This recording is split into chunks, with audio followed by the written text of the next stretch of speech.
Weihnachtspost für dich. 24 Karten im Advent. Weiter geht's. Die nächsten 3 Karten. Es ist diesmal ein One-Sheet-Wonder. Aus einem Blatt Papier schneide ich kleine Stücken und in diesem Fall kommen dann 3 wunderschöne Weihnachtskarten dabei raus. Wie ich das gemacht habe, das zeige ich dir jetzt.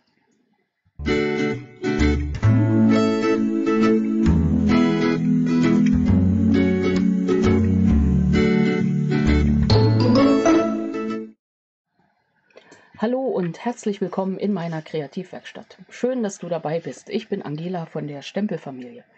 Weihnachtskarten stehen auf dem Plan. Wir hatten schon eine wunderschöne Karte. Das war diese Flip-Flap-Card, wo du hier ziehen kannst und dann kommt die Maus zum Vorschein. Dann hatten wir 2 Teekarten. Hier drin ist der Tee versteckt. Ja, und weiter geht's mit 3 Karten aus einem quadratischen Blatt Designerpapier in 6x6 Inch. Schneiden wir uns jetzt gleich einige Stücken zurecht und bauen daraus 3 Karten. Ich habe das schon mal gezeigt in meiner Challenge 14 Tage Karten-Challenge zum Weltkartenbasteltag. Da hatte ich diese edlen Karten gestaltet. Kamen gut an und deswegen dachte ich mir, das machen wir jetzt noch mal ein bisschen gechillter, denn das ging ja da doch recht schnell im Mitbasteltempo und zum einfach schnell nacharbeiten. Ja, hier habe ich mit Streifen gearbeitet, hier mit schrägen Streifen und hier habe ich aus meinen Quadraten einfach Weihnachtspäckchen gemacht. Was brauchst du? Du brauchst ein Stück Designerpapier in den Maßen 6x6 Inch. Das sind diese ca. 15,25 x 15,25 cm. Ich habe mir jetzt dieses ausgewählt, vorhin war es dieses aus diesem Paket. Verlinke ich dir in der Beschreibung, einfach schauen. Und Farbkarton. Am Ende, wenn ich jetzt nochmal zurückrechne, brauchst du 3 Stück Farbkarton. Jetzt war wieder ein Wort weg, glaubst du es? Und zwar habe ich genommen Lodengrün, Chili und Grundweiß. Habe mir aus jedem eine Karte geschnitten. Das waren dann 21 x 14,85 cm. Aus den restlichen Stücken habe ich dann erstmal ein Rechteck als Auflage geschnitten. Das sind dann 14,3 x 10 cm. Und einige kleine Stücken für Texte und als Mattung hinter die Päckchen. Das sind dann 3 Stück, bunt gemischt, in 5 x 5 cm. Ich habe für die Texte Streifen zugeschnitten in Weiß zum Bestempeln, in 12 x 2 cm und farbig die Unterlage in 12,5 x 2,5 cm. Da kannst du natürlich wieder ganz viel variieren und ganz anders machen. Aber das wäre jetzt hier mal so meine Idee und wir schauen mal, ob ich mir das alles richtig notiert habe vom letzten Mal. Ich nehme erstmal meinen Papierschneider, nehme das Stück Designerpapier. Das hat ein Muster, was Rumvinum ist auch ein schönes Wort, ne? Gleich ist und deswegen also egal, wo ich da was abschneide. Ich schneide hier einen Streifen ab von 4,5 cm. Und bei diesem Papierwunder ist es auch so, dass was übrig bleibt, da hast du bestimmt Verwendung für. Ich habe ganz oft so, dass wirklich der letzte Millimeter aufgebraucht ist, aber hier bleibt was übrig. Also ich schneide die 3 Quadrate in 4,5 cm.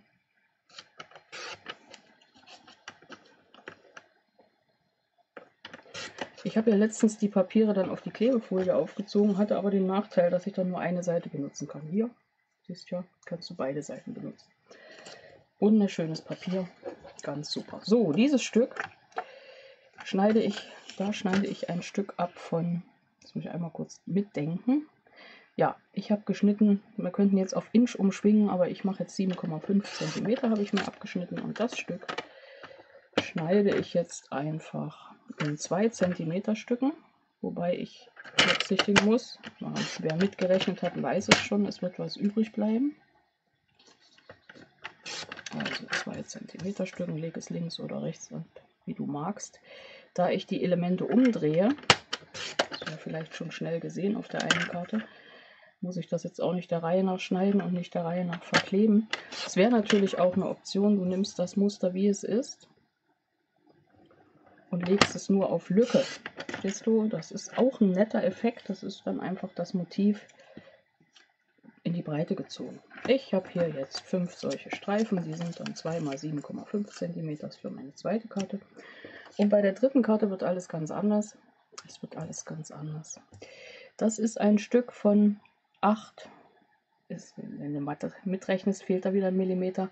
Also von fast 8 cm mal der Rest, ne? Die Breite waren vorhin 10,6 oder so. Ich mache daraus Streifen, die sind so etwa 1,9 bis 2 cm. Das muss jetzt nicht so ganz genau sein, weil es wird ja wieder zusammengesetzt. Also es sind fast alle Streifen 2 cm, nur einer ist 1,9. Und dann lege ich mir das diagonal ein, ich zeige das gleich, so dass das keilförmig wird. So, siehst du? Und ich mache es so, dass es möglichst nicht schmaler als 6 mm ist, weil meine Klebestreifen, mein Lieblingsprodukt, der doppelseitige Abreißklebestreifen, heißt er so? Ja. 6 mm breit ist. So, ich lege das mal hier schön hin. Wenn ich aufpasse, dann liegt das nachher auch noch so, ansonsten ist das dann verwühlt. Wundere dich nicht. Viel Mühe für nichts. So, ich habe also hier solche Diagonalen reingeschnitten und dadurch sind die Teile keilförmig. Und wenn du willst, fangen wir mit der Karte an. Genau. Dann haben wir das nämlich schon beiseite. So. Es gibt ja immer 1000 Möglichkeiten. Also klar ist schon mal, dass ich dieses mit dem weißen Element, weil ich da gut drauf stempeln kann, das nehme ich für meine Karte mit dem Päckchen. Packe ich schon mal hier rein. Genau. Hier habe ich keine Mattung verwendet. Ich werde jetzt aber eine Mattung verwenden und die Streifen auf die Mattung kleben. Das kannst du machen, wie du möchtest. Dachtest du dir schon, genau. Und da entscheide ich jetzt, nehme ich rot oder nehme ich grün. Ja, jetzt dauert es wieder lange, bis sie fertig ist mit Überlegen. Nein, sie nimmt jetzt einfach das. Ja, sie überlegt noch ein. Ne, sie nimmt das Rote. Jetzt ist fertig überlegt. So, das Rote. Das ist dann die weiße Grundkarte. Sie nimmt das nachher noch weiß. Und dann nehme ich mein doppelseitiges Abreißklebeband und setze das hier drauf. Und mache Folgendes, da ich ja jetzt mit der Mattung arbeite, ist die ja kleiner als meine Karte. Das heißt, es bleibt was übrig. Also kann ich an den Rand kleben und den Rest dann abschneiden. Ja. Also oben und unten den Rest abschneiden. Genau. Jetzt drehe ich das um und klebe das so rum. Die Schrägen sind alle ein bisschen verschieden, aber wir werden am Ende relativ gerade wieder rauskommen. Zumindest hat das bisher immer so funktioniert. Okay. Ich habe ja viel erzählt, weil ich gar nicht weiß, ob man das so verstehen kann. Aber das ist egal. Wirst dir es schon denken. Ja, der Reihe nach wird jetzt einfach schön geklebt. Ne? Das sind ja wieder so die Zeiten, wo man gar nicht weiß, was man so alles erzählen könnte. Kann man auch schlecht vorbereiten, du erinnerst dich. Also die einzige Möglichkeit, das vorzubereiten, wäre wirklich die Klebebögen. Aber wollte ich ja nicht, weil ich möchte ja zweifarbig arbeiten. Richtig, ich hätte jetzt beide Papiere verwenden können. So habe ich das bei dem letzten auch gemacht. Und dann habe ich am Ende 6 Karten und nicht 3 Karten. Geht natürlich auch. Und jetzt habe ich auf die falsche Seite geklebt. Das setze ich mal dahin. Das heißt, ich sollte gar nicht so viel plaudern, sondern mehr aufpassen. Gut. Das nächste klebt schon am Finger. Das ist ganz günstig. Da vergesse ich das nicht. Genau. So. Du siehst, ich bleibe immer relativ gerade. Obwohl das hier diese keilförmigen Teile sind. Das nächste, wo man drauf gucken sollte, ist der Abstand. Auch da ist ganz schön, wenn es gerade bleibt. Und du kennst ja schon sämtliche Scrappy-Strip-Karten, die wir da so gezeigt haben schon. Die Mosaik oder die, wo es so ein bisschen windmühlenförmig angeordnet ist oder ganz gerade. Richtig, diese hier ist ganz gerade. So. 2 Streifen noch, wir haben es gleich geschafft.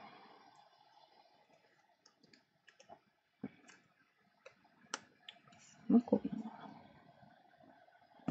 wie gerade oder schief wir das jetzt hinkriegen. Der letzte.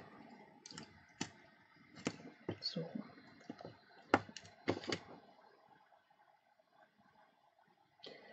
Ich finde, es ein schicker Effekt, oder? Was würdest du so sagen? Welche von den 3 Karten findest du am besten? Viele Fragen über Fragen. Es ist nicht ganz gerade, können wir aber mit leben. Dann hättest du es besser aneinander platzieren müssen. Also du wirst das besser machen. Ich habe nicht so viel gequatscht. und zwischendurch einmal gepennt. Naja. Aber können wir mitleben. So, das packen wir schon mal darunter. Das nehmen wir hoch. Und jetzt siehst du, wie schön sich das mit dem Weiß da abhebt. Nämlich sehr schön. Und dann wäre die nächste Idee, dass wir hier mit dem Grün arbeiten und diesem Weiß. Und so werden wir das jetzt fertig kleben. Du kannst natürlich immer alles gestalten nach vielen Möglichkeiten. Das spricht auch dafür, dass man gleich doppelt so viel Papier zuschneidet. Dann kann man nämlich Varianten ohne Ende machen. Aber man kann natürlich auch immer alles schön gleich machen. Jetzt gucke ich mir mal das Papier an. Ein bisschen habe ich ja. Ich verfalle schon wieder heute in das Wort bisschen, glaube ich. Ich habe ein wenig das Gefühl, ich könnte bei diesem auch mal mit Silber arbeiten zu Weihnachten. Ich bin mir gerade nicht ganz klar. Das Gold reicht nicht. Damit ist es entschieden. Ich arbeite mit Silber. Nehme den Stempel aus dem Set Grüße mit Weihnachtsgrün. Damit habe ich auch noch viel zu wenig gemacht. Lege den hier gerade drauf, setze ihn da drauf, nehme in dem Fall das Rot. Stempel, wenn ich mir nicht sicher bin, müsste ich es nochmal abstempeln. Ich bin mir jetzt mal sicher. Setze es hier hin. Gut. Lege es beiseite. Klebe das hier drauf.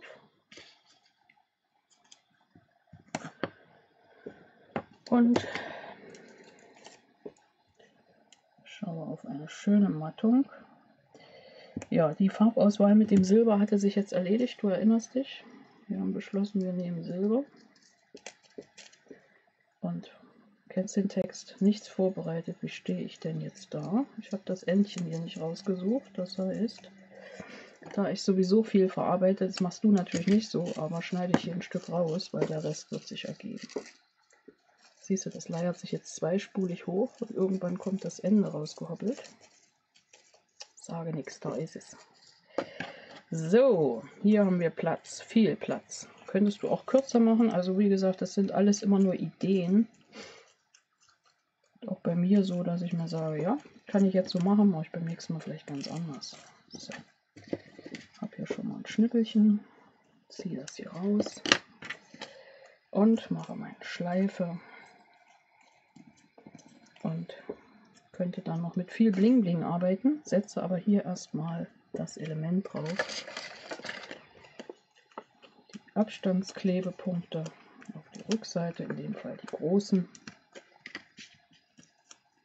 Ist auch auf meinem Arbeitstisch wirklich eins der wichtigsten Dinge. Ich glaube, das sieht so ganz gut aus. So gefällt mir das. Okay, es ist schon ziemlich edel, oder? Gut, jetzt haben wir genug gestreift. Wir machen mal zwischendurch Päckchen. Dann nehme ich diese Päckchen, nehme hier meinen Farbkarton und setze das mal schnell aufeinander. Hier jeweils den Klebestreifen drauf.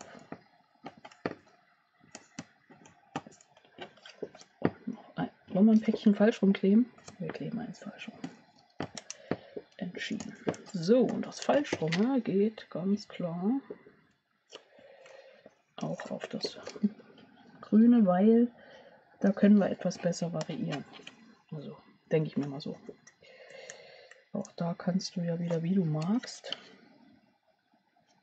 alles tun. Bei diesem Designerpapier sind viele Grüntöne und auch mehrere Rottöne zusammengesetzt. Gibt schon echt coole Effekte, finde ich. So, das hätten wir. Das Weiße. Wenn du keinen Band drum machen möchtest, dann kannst du das jetzt auch wunderbar aufkleben. So. Ja, nicht, dass du denkst, weil dann, wenn wir das durchrechnen, sind wir Weihnachten nicht fertig mit meinen 24 Adventskarten. Also Weihnachtskarten geht das so langsam weiter. Nein, nein. Im nächsten Video zeige ich dir 6 Stück und dann zum Schluss gibt es nochmal. Ja, warte, gleich habe ich es. Wie viel? Genau. 12 Stück. Richtig. So, jetzt kannst du überlegen, ob mit oder ohne Abstand. Mal so, mal so. Ganz logisch ist es nicht, dass das obere da mit Abstand ist. Oder auch nicht. Also, weiß nicht. Da können wir uns einfach eine Theorie oder überlegen. Moment, du klebst noch nicht. Du klebst zuerst. Ein bisschen was muss das ja schon räumlich hinhauen, oder? Ja, so ein kleines bisschen. Ein bisschen. Du weißt. Also das zuerst. Das vorne drauf, nicht zu tief. So. Und das mit Abstand oben drauf. So ist der Plan. Und was machen wir? Beim ersten Mal war das mit der Schleife wirklich ziemlich, wie wir sagen, anstrengend, aber belastend in jedem Fall, weil es wieder abging. Also ich wickel das mal hier so drum. Nehme hier einen doppelseitigen Klebepunkt und fixiere das in der Mitte. Okay. Schneide das.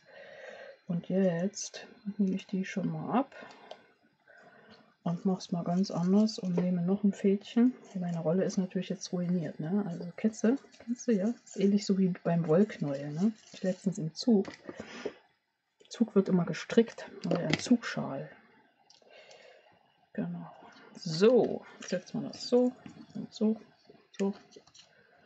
Und dann knoten wir das. Jetzt haben wir es natürlich schief gesetzt. Moment. Jetzt haben wir Schaden gemacht. Moment. Nein. Ganzen Schaden wieder repariert. Genau. Ich mache das nochmal ab. Und setze das jetzt hier hin. Und mache eine Schleife.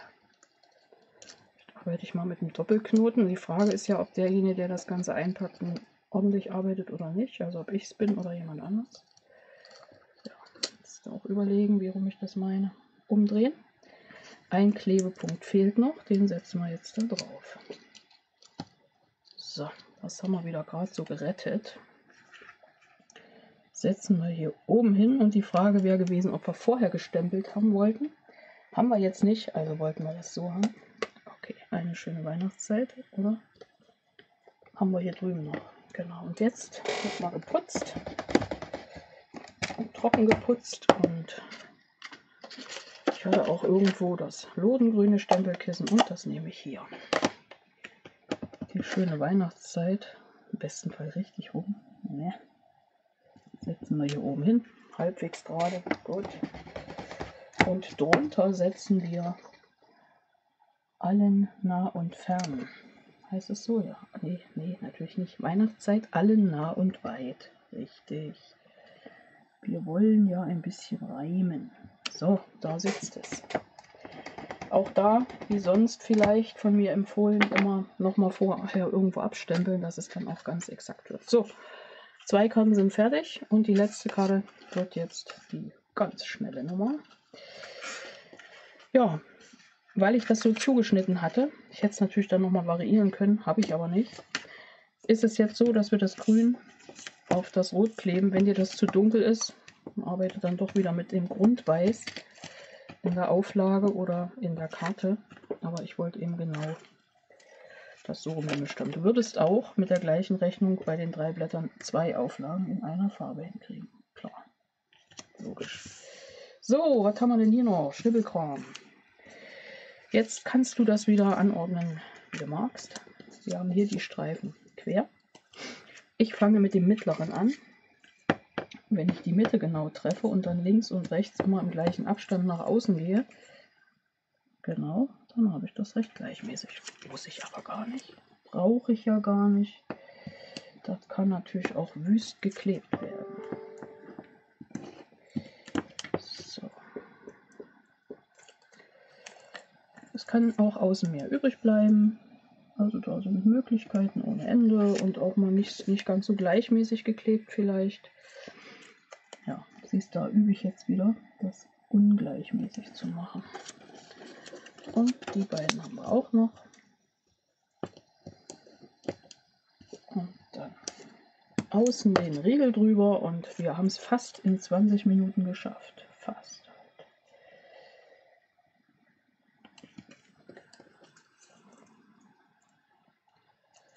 Ist ja die Frage, wie eilig das sein muss, ne? Wie knapp du vor Weihnachten die Karten anschaust. Jetzt haben wir hier nochmal in Grün die schöne Weihnachtszeit und diese kleben wir, diese stempeln wir auf diese Seite. Hatten wir, glaube ich, eben genauso. setzen das auf das Rot. Genau. Und haben gleich unsere dritte Karte fertig. Ja, kannst du natürlich genauso machen, kannst du auch ganz anders machen. Kannst du überlegen, ob du das mit dem Bändchen so machst. Ich sag mal so, ich habe es ja jetzt geübt. Ich müsste es können. Ich mache das mal hier fest. Da ist ein Klebestreifen, der guckt ein bisschen durch. Ich suche mir dann auch gleich noch ein bisschen silbernes Bling Bling, um das hier noch ein bisschen noch ein wenig zu verschönern. Manchmal ist das ja sogar für mich nervig mit dem bisschen.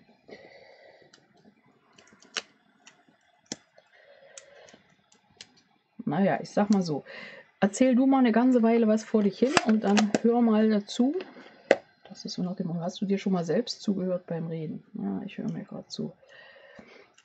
Vielleicht hast du ja auch so ein Standardwort, was dann immer mal passiert. Das wäre ganz interessant. So, wir machen das von dieser Seite, sonst sieht das ein bisschen, ja, ein wenig irritierend aus. Jo, du siehst schon, Chili und Lodengrün, das sind so genau meine Farben, wenn es um Weihnachten geht. So, wo haben wir jetzt die? Jetzt machen wir die 2 Serien. Ja. So. Ein Papier fehlt mir gerade. Nein, hier ist es. Jetzt fehlt noch eine Karte. Richtig. Du hast es schon gemerkt. Das ist jetzt gerade so ein wenig durcheinander geraten. Hast du meine 24 Mini-Adventskalender-Boxen gesehen? Das ist die letzte Box. Das ist nicht die letzte Box. Ich finde eine der schönsten Boxen. Hier ist es als Goodie verarbeitet. Schau mal unter meinen Videos, da findest du das ganz bestimmt. So für die ganz Eiligen, die jetzt noch einen Adventskalender brauchen. Ja, also, mein One-Sheet Wonder, 3 Karten aus einem Designerpapier in 6x6 Inch. Das sind sie und nun viel Spaß beim Nacharbeiten und ich wünsche dir hier viel Freude beim Weiteranschauen meiner Anleitung, Ideen und Tipps. Bis gleich in einem meiner nächsten Videos. Ich freue mich auf dich, deine Angela von der Stempelfamilie.